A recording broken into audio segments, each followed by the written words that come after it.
Need to reset your AirPods? It's super easy and you can do it in just a few simple steps. In this video, I'll show you how to reset any AirPods model with a setup button, including the AirPods 1st, 2nd, and 3rd gen, plus AirPods Pro. Let's dive right in. First of all, put both AirPods in the charging case and close the lid. Wait for about 30 seconds, then open the lid of the charging case. Press and hold on to the button in the back of your AirPods charging case. Hold the button for 15 seconds. After that time has passed, the light of your AirPod will flash in red or amber to be exact. After a few blinks, it will then turn white. That means the reset is complete.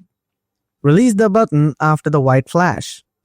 Now your AirPods are reset and you can pair them again with any device. And that's how you reset your AirPods using a button. I hope this video was helpful. If it was, make sure to hit the like button and subscribe for more helpful solutions. Thanks so much for watching.